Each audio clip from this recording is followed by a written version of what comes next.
तो बाज़ हमारी ख़वातीन भी ऐसी होती हैं, जैसे एक मखसूस कम्युनिटी से ताल्लुक़ रखने वाली बच्ची ने मुझे कहा कि मुफ्ती साहब मेरा शौहर से झगड़ा हुआ, हमने उसको उठा के ज़मीन पे पटका और छुरी उसकी गर्दन पे रखी और कहा कि दो 3 तलाक। उसने 3 तलाकें दी, हो गई। यानी इतने भोलेपन से हो गई। इतनी तकरीब काराना कार्रवाई के बाद फिर बड़े मासूमाना अंदाज से पूछा, इसका मतलब इतनी खतरनाक औरतें भी होती हैं।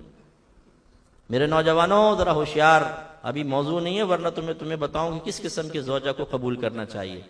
आप लोग तो यूट्यूब उस पर फेसबुक पे बैठ जाते हैं, वो लड़की कोई भी हीरोइन की फोटो लगा देती है, आप ख्वाब देखना शुरू कर देते हैं, उड़ रहे हैं हवाओं में, हाथ में हाथ लेके पार्क में जा रहे हैं और शादी हो रही है, P P P P P P P P बज रहा है भाई तराना, और बड़े खुश मगन है। ये पता नहीं कि वो सामने वाली है कैसी, देखे तो चीख मार के बेहोश हो जाए।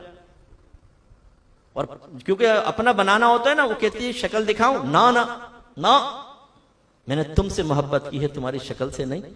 ये पता चलेगा जब वो सामने आएगी, चीखे मार के भागेगा ना जब, फिर कहेगा बाप रे ये क्या हो गया, ये बला कहां से आ गई मेरे इसमें कब्जे में।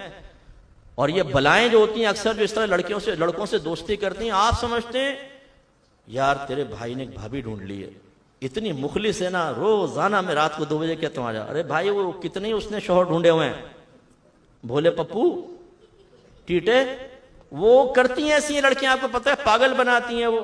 एक तो नौजवान ऐसी लड़कियों के उसमें फंस गया, उस लड़की ने कहा आओ फिर मुलाकात करें। वहां गया, वहां 5-6 लड़के पहले मौजूद हो, धन धन धन धन खूब घूसे लगाए, मोबाइल छीना, पैसे छीने, ला तुम्हारी पहले निकल यहां से आशिक।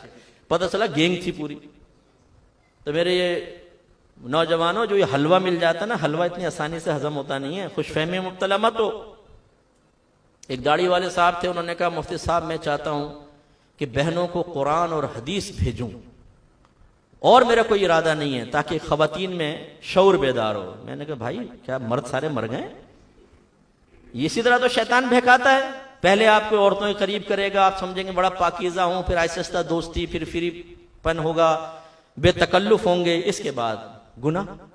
इसलिए खबरदार। तो बहरहाल खुलासे कलाम यह है कि ऐसी भी खवातीन है जो शोहर से बदतमीजियां करती हैं, उन बहनों के लिए एक बस में बात अर्ज करता हूं। नबी करीम सल्लल्लाहु अलैहि वसल्लम ने इरशाद फरमाया, अगर मैं मखलूक को सजदा करने का हुक्म देता तो बीवियों को हुक्म देता कि वह अपने शोहरों को सजदा करें। यानी इतना अल्लाह ने हक रखा है। एक रिवायत में आता है कि कुछ सरपरस्त थे, वो एक बच्ची को बारगाह रिसालत में लेकर आए, रसूलुल्लाह हम इससे कहते हैं शादी कर ले, शादी नहीं करती। सरकार ने बच्ची से पूछा कि आप क्यों शादी नहीं करते? उसने अर्ज़ किया रसूलुल्लाह पहले बताइए कि एक बीवी पर शौहर का क्या हक होता है। सरकार ने बयान फरमाया उसका हक यह है कि अगर शौहर का पूरा बदन फर्ज कर लें खून और पीप से भरा हो और औरत जबान से चाट के उसको साफ कर दे, तब भी वो अपने शौहर का हक अदा नहीं कर सकती। ये कराहत वाली चीज है ना, जबान लगाना ब्लड को। लेकिन सरकार क्या समझा रहे हैं?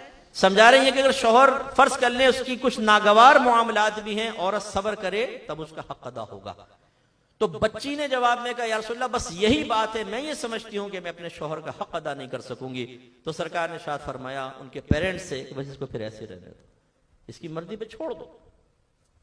तो मैं ये नहीं कि तरगीब दे रहा हूं कि बच्चे में सुन रही है वो कहेगा जी मैं भी हक अदा नहीं कर सकती। हक अदा की अदायगी के लिए मेहनत करनी चाहिए। वो मेरे आका सल्लल्लाहु अलैहि वसल्लम का मामला था, शारे अलैहिस्सलाम थे, जिसको जैसी चाहे इजाजत मरहमत फरमाएं। लेकिन ये जरूर मालूम हुआ कि वो मेरी बहनें जो मुझे समाअत फरमा रही हैं, और अगर कोई बात उनकी जात में मौजूद हो तो खुदारा मुझ पर नाराज ना हो या गिल्ट फील ना करें। अगर बच्चियां भी आपके साथ सुन रही हैं तो इसमें कोई बेइज्जती की बात नहीं, इस्लाह कबूल करनी चाहिए। अगर कोई हमारी बहन ऐसी है कि जो शौहर के सीने पर चढ़ के गुफ्तगू करती है, वो एक बात सुनाता है 2 बातें सुनाती है, वो उसके माँ बाप को गाली बकता है तो ये उनके माँ बाप को गालियां बकती हैं, गरीबान पकड़ देती हैं। एक बाहर के मुल्क के शौहर ने मुझे कहा मुफ्ती साहब कल मेरी बीवी ने मेरे मुंह पे तमाचा मारा। जो इस तरह की खवातीन हों, जिनके 8-10 भाई हों और शौहर जैसे कुछ कहने लगे तो कहें बुलाऊं भाइयों को, फोन करूं? नहीं, बच्चों के पेम्पर बदलना ना, मैं बदलता हूं, फोन के जी बाथरूम में।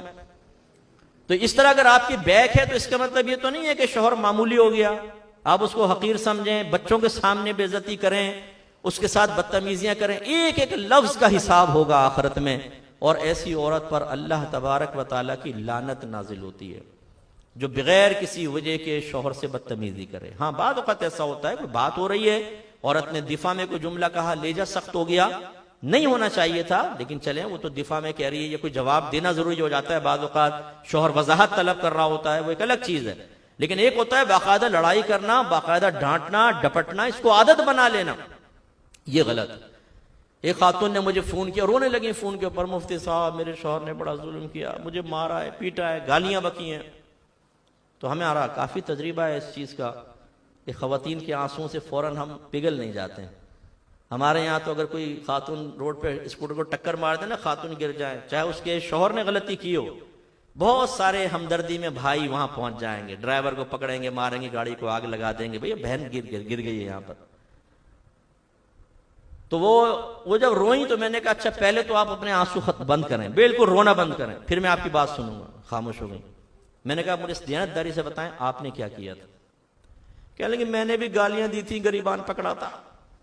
बता, अपना कारनामा बयान नहीं किया। इसलिए जो इतने वालिदैन मुझे सुन रहे हैं, मैं आपसे गुजारिश करता हूं, अगर आपकी बच्ची ससुराल की कोई शिकायत लेकर आए, जरूरी नहीं है कि बच्ची 100% सच कह रही हो। हर मजलूम जो बज़ाहिर मजलूम होता है, वो लोगों की हमदर्दियां हासिल करने के लिए अपना फॉल्ट कभी नहीं बताएगा, अपनी गलती कभी नहीं बताएगी बच्ची। वो 100% कहेगी मेरी सास ऐसी है, शौहर ऐसा है और नंदे ऐसी हैं। और भोले वालिदैन अपनी बच्ची की मोहब्बत में बाद औक़ात जो उन लोगों ने नहीं किया होता उसे भी सच तस्वुर करके उनसे बदगुमान होते हैं, लड़ाई झगड़ा फितना फसाद करते हैं। और बाज बच्चियां इस तरह झूठ बोलकर खुद अपना घर बर्बाद करती हैं, क्योंकि जब वालिदैन जाके अटैक करते हैं, तुमने हमारी बच्ची को ये कहा, ये किया, तुम तो दूध नहीं पीने देते बच्ची को। कहते हैं पूरा 1 किलो रोजाना पीती है, तो इसी के लिए तो मंगाते हैं। और घर में आगे क्या कहा, अम्मी मैं दूध को तरसती हूं, खुद सास पी जाती है, मुझे दिखा दिखा के ओल्टीन डाल के एक घूंट पी लेती है, मुझे नहीं देती। अब मां तो तड़प जाएगी, अरे मेरी बच्ची को दूध नहीं दे रही। पता चला वो तो किलो डकार जाती है भैंस का दूध, मोहल्ले में दूध कम पड़ गया इसकी वजह से। अब जाके लड़ाई झगड़ा हुआ, वो हाइपर हुए कि झूठ बोला, तलाक हो गई। कसूर किसका है मुझे बताइए।